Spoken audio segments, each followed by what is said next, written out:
முரசொலி தலையங்கம் 19/5/2025. ஆழம் பார்க்கிறார்கள். ஆளுநர் ரவி தமிழ்நாட்டில் உட்கார்ந்து கொண்டு செய்து வரும் அட்டூழியங்கள் குறித்த வழக்கில் உச்சநீதிமன்றம் வரலாற்று சிறப்பு மிக்க தீர்ப்பை வழங்கியது. உச்சநீதிமன்ற நீதிபதிகள் மாண்பமை பர்த்திவாலா, மாண்பமை மகாதேவன் அமர்வு வழங்கிய தீர்ப்பில் மகத்தான தீர்வை சொன்னார்கள். சட்டமன்றங்களால் அனுப்பி வைக்கப்படும் மசோதாக்களை குறிப்பிட்ட காலத்துக்குள் முடிவெடுத்திருக்க வேண்டும் என்று சொன்னது நீதிமன்றம். ஆளுநருக்கும் குடியரசுத் தலைவருக்கும் காலக்கெடு வைத்தது மிகப்பெரிய வெற்றியாகும். அரசியல் சாசன பிரிவு 14(2) இன் கீழ் உச்சநீதிமன்றத்துக்கு உள்ள சிறப்பு அதிகாரத்தை பயன்படுத்தி தமிழ்நாடு அரசின் 10 மசோதாக்களுக்கும் ஒப்புதல் அளிக்கப்படுகிறது என்றும் இந்த மசோதாக்கள் அனைத்தும் உடனே சட்டமாக்கி நடைமுறைக்கு வருவதாகவும் நீதிபதிகள் தீர்ப்பளித்தனர். தமிழ்நாடு முதலமைச்சர் அவர்கள் சொன்னதைப் போல இது இந்திய மாநிலங்களுக்கு தமிழ்நாடு அரசு உச்சநீதிமன்றத்தால் பெற்றுத்தந்த மாபெரும் விடுதலை என்றே சொல்ல வேண்டும்.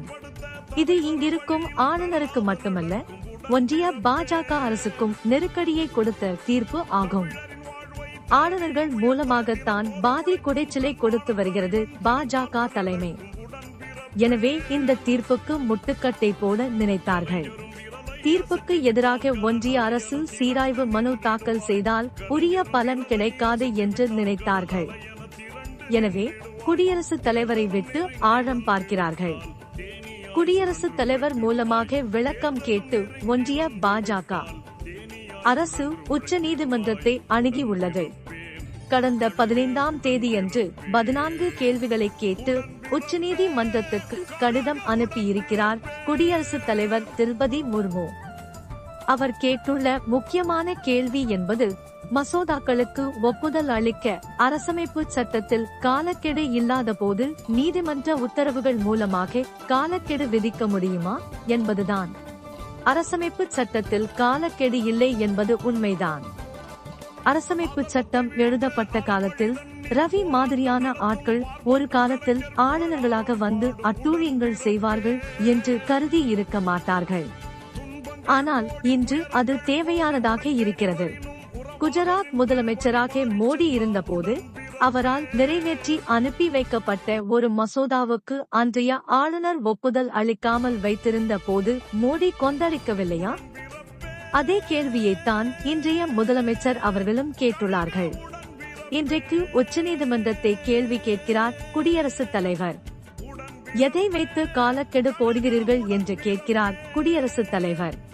கடந்த ஏப்ரல் 8ஆம் தேதி பர்த்திவாலா மகாதேவன் அமர்வு அளித்த தீர்ப்பிலேயே அது இருக்கிறது.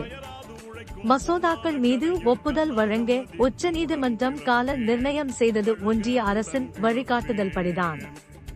இது அந்த தீர்ப்பிலேயே இருக்கிறது.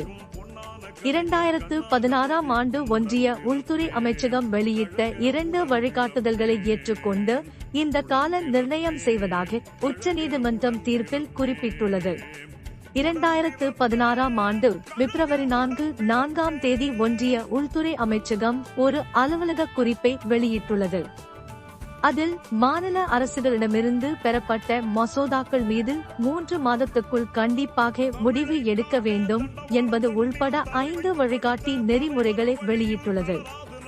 அதன் அடிப்படையில் நிலுவையில் உள்ள மசோதாக்கள் மீது 3 வாரத்தில் முடிவெடுக்க வேண்டும் என்றும் உள்துறை அமைச்சகம் தெரிவித்துள்ளது.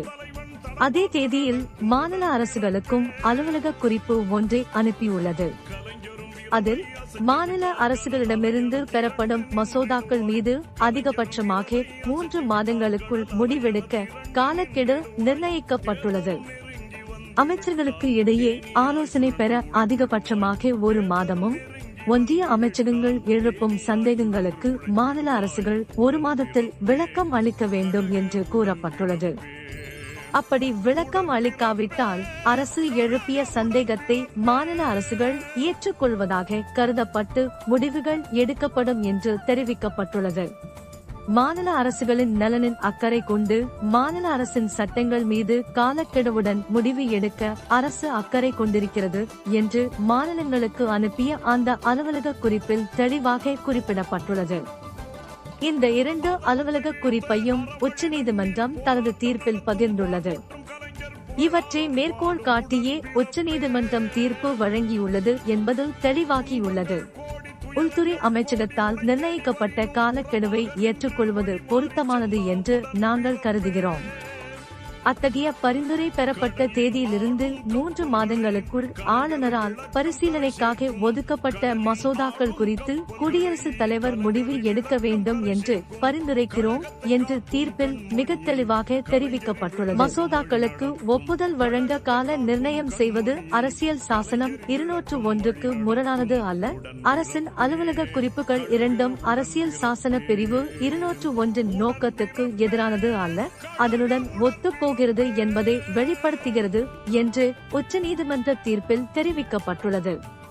எனவே குடியரசுத் தலைவர் மூலமாக ஆழம் பார்ப்பவர்கள் முதலில் அளிக்கப்பட்ட தீர்ப்பின் ஆழ அகலங்களை பார்க்க வேண்டும்.